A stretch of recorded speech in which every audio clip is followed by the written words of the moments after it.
सो जो लोग इस चैनल पे नए हैं उन्हें हम बता दें कि हम अभी इस होम बाइंग प्रोसेस में हैं। हम ऑलरेडी अपना मॉर्गेज प्री अप्रूवल करा चुके हैं और इस टाइम पे हम व्यूइंग्स पे जा रहे हैं, घर देखने जा रहे हैं, तो जो भी अच्छा लगेगा वो फाइनलाइज कर देंगे। लेकिन आई एम श्योर आप में से कई लोग ना हमसे रिलेट करेंगे because we will also be like first time home buyers in Canada. So I am sure कि हर एक इमिग्रेंट का एक सपना होता है कि हम कनाडा जाएंगे और कुछ ही सालों में अपना घर खरीदेंगे। सो आई एम श्योर आप लोग भी रिलेट करोगे और हम भी लाइक काफ़ी खुश हैं और इमोशनल है कि हाँ हो सकता है आने वाले कुछ महीनों में हमारा ये सपना पूरा हो सकता है। सो बस हम ये चाहते थे कि इन वीडियोस के थ्रू हम आपको भी अपडेटेड रखें इस प्रोसेस से, ताकि आपको भी थोड़ी बहुत लर्निंग मिल सके और एंटरटेनमेंट मिल सके ऑब्वियसली। ठीक है, तो हम ऑलरेडी 2 वीडियोस बना चुके हैं, डिटेल्ड वीडियोस कि हमने कब और कैसे ये प्रोसेस शुरू किया और मतलब हम किस तरीके से लोकेशंस फाइनलाइज कर रहे हैं कि हमें कहाँ पे रहना चाहिए, राइट। उसके बारे में डिटेल्ड वीडियोस बन चुकी हैं, तो अगर आपने वो नहीं देखी हैं तो देख लेना, लिंक्स आपको डिस्क्रिप्शन बॉक्स में मिल जाएंगे। लेकिन आज की वीडियो का प्लान ये है कि मतलब पिछली जो वीडियोस थी उनमें कई लोगों ने पूछा कि यार हमें भी अपने साथ व्यूइंग पे लेके चलो, हमें भी घर दिखाओ और अपने रियल्टर के साथ वीडियो बनाओ, ताकि वो रियल्टर जो है वो थोड़ा ज्ञान बांट सके कि मतलब अबाउट होम बाइंग प्रोसेस, और जब आप व्यूइंग्स पे जाते हो तो क्या क्या चीज़ें ध्यान में रखनी होती हैं, क्या क्या चीज़ें रेड फ्लैग्स हैं जो आपको बहुत ही ध्यान रखनी है। सो वही प्लान है कि आज वही डिस्कस करेंगे। सो अभी चलते हैं, अपने रियल्टर से मिलते हैं। So let's get started. The idea behind this video is not to give you a superficial home tour of a random house, but to talk about some important things that everyone is not talking about. That is, some really important questions you need to ask your realtor while you are going for viewings. I'm sure you will find this video very helpful. Okay guys, so he is Max and he's our realtor and he's helping us throughout our home buying process. So I'll just let him introduce himself in brief. Hey there, I'm Max. I work with Chamberlain Real Estate Group. We're a brokerage within Real. And we're just out here in Calgary trying to find homes for people and help their real estate goals come true. Awesome. And like I've noticed that a lot of realtors, like not just in Calgary, because prior to that we were in Toronto as well, so we were in touch with few of them. So we have noticed that some realtors have a very interesting story, that as in like they have been into different professions but then they move into real estate. Like one of our friends was in marine and then he came into real estate. So what has been like your story? Yeah, I was a chef for over 13 years. Wow. Worked all over Canada. Really learned that being a great chef isn't about teaching people how to make food. It's about making people happy. All right. And that's something that translated really well into real estate, is you just have to understand people, their goals and their needs, and how can you facilitate that as a leader. That's perfect. All right, so guys, we have already reached our destination. So the listing is on the right. So we'll just go there and we'll start viewing our property, and obviously we'll proceed with our video and discuss some important things and some red flags, some things that you need to consider while you're viewing your house.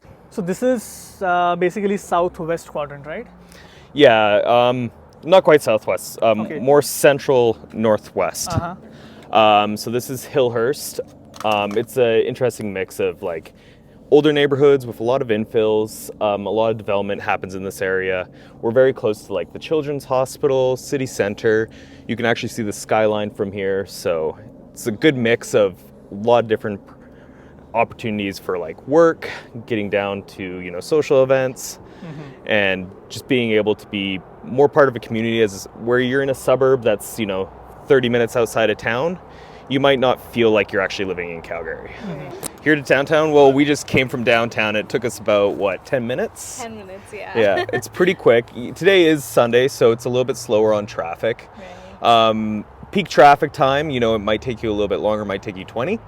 But like nothing compared to like a Toronto rush hour or a Vancouver rush hour. Whenever you're closer to inner city, you're going to have more options for your kids. Right. Just because there's going to be more infrastructure. There's going to be more infrastructure for work. There's going to be more infrastructure for schools and job opportunities. Where the suburbs might be a little bit more quiet and that might fit your lifestyle better. Yeah. But inner city definitely has its own, opportunities in it as well. Right. So I guess we can go inside and have a look at the property. Yeah, absolutely. So we have just entered, removed our shoes, and now let's walk into the property.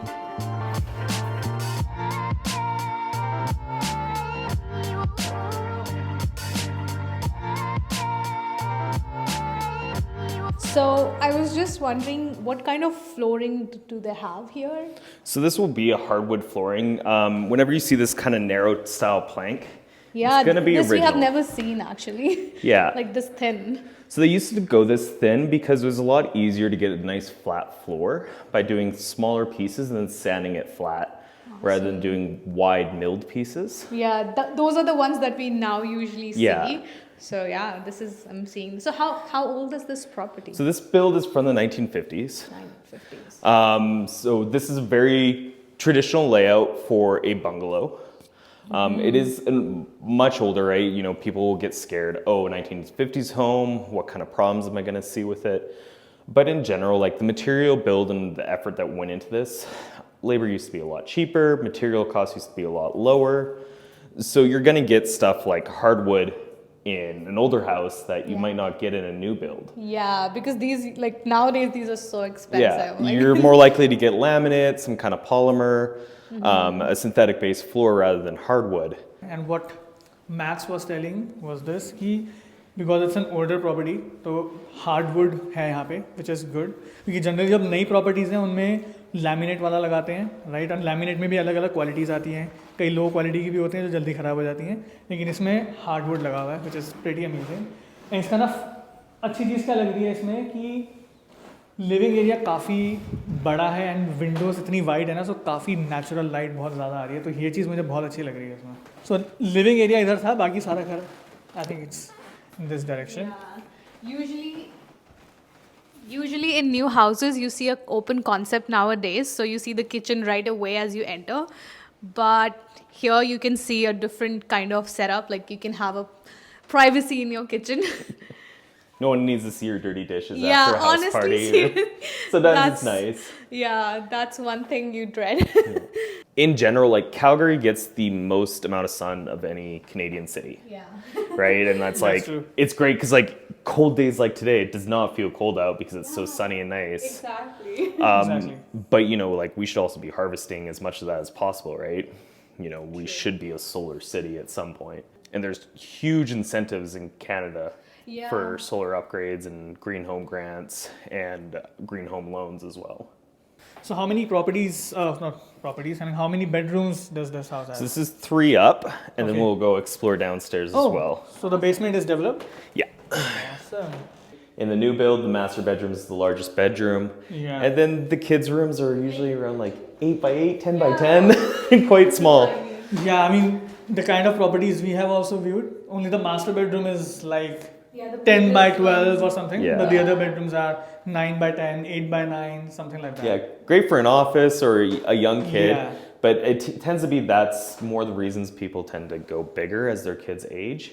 Is because those rooms start feeling quite small. And also in terms of like washrooms, because Yeah. like you know when we are looking at the property, like we told you our requirement was that okay, we need at least 2 full bathrooms and Yeah. 1 half, like that was our requirement. So is it something common that you are seeing that okay, other buyers are also like looking for at least 2 full It's more and more common. So like for young couples, like you could typically make 1 bathroom work, right?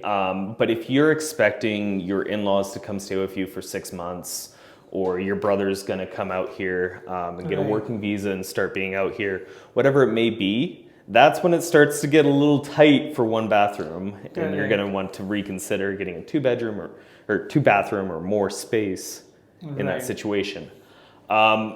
For your resale, you would have to just be targeting the right demographic, right?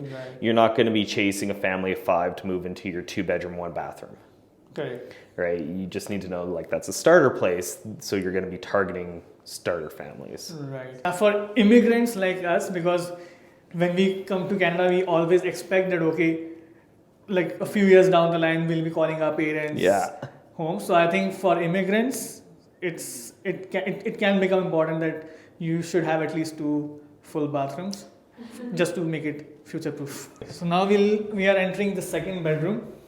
So is this a master bedroom or this is also just a second? On bungalow style builds, a lot of the bedrooms are going to be about the same size. Okay. Oh yeah, forgot to mention this. So this is a bungalow style house, because a lot of houses that you'll see on internet, like the new builds are generally like 2 or 3 floors where the first floor is just probably just the garage or something, and then the actual house starts on the first floor and the second floor.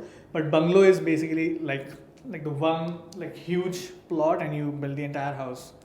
On one floor. On one Yeah, floor. they're going to be much wider because these older builds, they had much more land to build on. And it was much more beneficial to go wide because there's less structure than to go multi-story. Now we'll see something that's the same square feet, but it'll be chopped in half and put on top. So this is the third bedroom. I think this is a smaller one, probably suited Yeah. for a guest bedroom, or you can say an office. And typically it's hard for some people to visualize this space when it's not furnished. Right. So it's like important to talk about it, feel it out, and see it in person. Right. You know, I'll lay on a floor to show you the size of a bed or like. So do you think that the inspections, I mean, obviously inspections are important for an older house because there could be a lot of things that need work. It just is very important that when we do see updates done to a house like this and this age, that you get an inspector in and we make your offer conditional to an inspection. They're going to make sure that, you know, this bathroom isn't wicking any moisture anywhere or anything like that. And that's just generally for like any older home. Right. Have someone come through and tell you what is going on.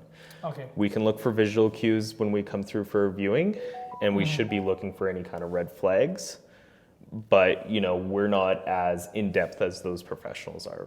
But for a new build or a pre-construction, do you think is it important to get an inspection done before, or is it wise to get the inspection done after you have? So with new builds, a lot of times in Canada, there's going to be a new home warranty on the home, Okay. which is going to protect certain things. I would still recommend having an inspection done at some point, the very least when your warranty is kind of getting to its end, which may be, you know, the first year of possession. Okay. So, you know, 10 months into the possession of the home, have the inspector come through. If he finds anything weird, and that gives the house time to settle and sit. If there's going to be any cracking or any weirdness or foundation, It will start showing up. it will show up kind of in those first few months. Right. Then the inspector can come through and find it. So it depends on your comfort level when you're taking possession. If you're taking possession and as you're going into winter, you might want to do the inspection a little bit earlier to catch anything that could happen. If you're taking possession and you don't live in Canada, which could be a thing too, right? You have purchased this property, you haven't fully moved out here. Well, get the inspection done, have them show you where to shut off the water, how to, you know, make sure the house is going to be winter ready. Right.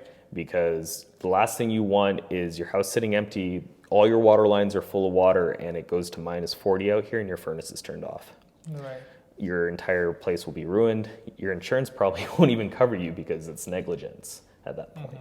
And I think right now he just mentioned about furnace, which for a lot of people coming from Yeah. India, it's a completely new thing because in India we don't have these like furnaces available, right? Because it's not that cold, right? And I think furnace is available in the mechanical room of the house. Yeah, we can go check out there, and we're heading down to Yeah. the basement. So we'll go to the mechanical room. It's something new that a lot of people from India won't know. So let's go to the mechanical room and let's like find out some nitty gritties of the mechanical room. So do you think this is a walkout basement that someone can rent legally? So or? when we use the term walkout, it typically means that the building is on a slope Okay. and you walk out from the basement. Okay. So this would be a separate entrance, could be a separate entrance if you were to legalize this suite or turn it into a rental, absolutely. That could be your tenant's entry point. Okay. There are quite a few steps you do want to take to legalize a suite or have a tenant in a suite. Whether you go the illegal suite doesn't mean like the cops are going to bust down your door. It's just a term to be like, if it's certified by the city, is it insured properly? Is it meet fire code, safety code, all those sorts of things. So for a legalized suite, there has to be proper egress windows, there has to be separate heating, there has to be enough fire barrier between the floors that if something happens down here and your kids are upstairs, they have time to get out. And is it common in the older houses like this? Because even when we were looking at some properties on Realtor.ca, we found this thing common that a lot of wardrobes does not have doors. So is that common with the older houses? You see it a lot too with like places that have been rented out. Doors get pretty beat up, so landlords tend to just get tired of replacing them and Okay. just go without. And I think we forgot to ask, like, because this seems to be a pretty big house, what's the like asking price of this? So this one is currently $695. Now, it being inner city is always going to have a little bit higher of a price point, even though this is a very old house. Right. Part of that is too that this lot would be potentially ready to be rezoned into development. Right. Right. So when we talk about rezoning, that's typically when a developer might want to come in, break up the lot, and build 2 houses on this land because. And those 2 new houses are generally called infills here in Canada, right? Yeah, and it may be an infill duplex, which would be 1 shared wall, 2 units, or it could be 2 separate, depending on the size of the lot. Yeah, so this would be mechanical. And the laundry as well. So we'll see a lot of stuff like laundry, wash basins, stuff like that put down into the mechanical. So in a mechanical room, like what all does it include? Because like for Indians, like Yeah. we don't have any idea, right? What's what? Yeah. What's that? What's this? What's So you guys were telling me that a inline water heater would be more common back home. Here we tend to use tank water heaters. okay? That could be gas or electric. This one is a gas water heater. The nice thing about these tank ones is you have to think of them as a type of energy battery, right? They're heating up water and they're very well insulated, so they're going to hold that water hot for a long time. For a long time. Okay. So if we were in a situation where our power grid were to go down, now Calgary is very good because we have the hydro dam and other options to pull on. But let's say, it's apocalyptic. Yeah. This can hold its heat for quite a long time. It should retain Okay. its temperature for a few days. All right. Okay. And, it depends on how the water heater's kind of been maintained will dictate its life. But you do want to check somewhere on the tank will have the manufacturing year, typically on one of these stickers here, Okay. or the patent year. And that will kind of guide you to know how old the tank is. Okay. Yes, it could be manufactured in, let's say, 2015, but not installed till 2018. But it gives you an idea before you're asking the sellers, like, hey, how old is that? When did Okay. you install that? So these are some important questions that you need to ask the Yes. seller, right? Because that can be a big ticket item, along with the furnace. These are things that they kind of have a lifespan, and you don't always know how someone has maintained it. Okay. So generally, what's the lifespan of these? I've seen a water tank as old as 35 years in a Oh house, my God. still working, and I've seen them fail after 5. Okay. Typically, I'd say average would be about 7 years. So basically, on an average, around 7 to 10 years, you'll have to like replace the water heaters, right? So generally, what's the cost? Like, just to give us a rough estimate, like how much does that cost? Your biggest cost is going to be install, paying a contractor to come out, pull the old one out, put a new one in. Some of the smaller ones only start around like $700. So Really? it can be fairly inexpensive for the piece equipment itself, Okay. but they do range. The larger you get, the different types that you can get will change the cost point. Okay. I think this is Yeah. furnace, right? Yeah, so this is a forced air furnace. Because Alberta, oil and gas country, gas is fairly inexpensive. So we see a lot of people put gas furnaces in. And that will basically have a small fire that's constantly burning. They go through basically looks like a jet engine, Okay. right? To push air through it and use the least amount of fuel for the most amount of heat. That heats up the vents and it forces air throughout the house that then heats your home. Okay. And like, does the replacement time and cost similar to a water? Should last much longer Okay. than a water tank. Okay. Again, we've seen them from the 1940s in houses where they're chugging along. So Wow. there's some very, very old ones that people say are like old cars. The efficiency drops substantially. So, like, do you think, like, if you're viewing a property which already has a very old furnace or very old water heater, can this become a part of negotiation that, okay, because this is old, we might have to, like, spend a lot of money within, like, 1 to 2 years, so that's why we want to negotiate and... So it depends. So if the house is already at, let's say, market value, so everything else in the neighborhood is sold at that value, but us as agents, we're going to deep dive into what those comparables are. Probably we can. The furnace kicked on. It gets a little loud. Yeah, it's So- getting loud there. As we're looking and deep diving into that, it's like, is the market value with newer furnaces? Is it with newer roofs? Or is the market value set at no one's replaced their roof, no one's replaced their furnace? Okay. So let's say the property is at market value, but you need to still replace those things, then it's negotiable. Okay. If it's been already put into the consideration of the price Okay. and it's kind of disclosed and talked about, then it's like, hey, that gives us less room because they already said, hey, my house needs a new roof, but I'm still selling it. They've already disclosed that, they put that up front, and that's the price that they're at. Right. So I think the mechanical room is something which would need some repair, some replacement 7 years, 10 years down the line. So yeah, I mean, it's not just the property price that you have to pay. You have to think about the future cost that it will For all it will have houses. for all the All houses, not just for the houses, old yeah. houses, but like any house basically. Yeah. Okay. So what's this? I think it's So this would pretty be, big living room, I guess. Yeah, more living space. All right. Whoa, it's big. Okay. All right. So pretty big living area. Oh, Yeah, the bathroom is here, Yeah, I and think there's from- a whole From little there, kitchen. oh, okay. All right, so we have a kitchen down here as well, which is pretty nice.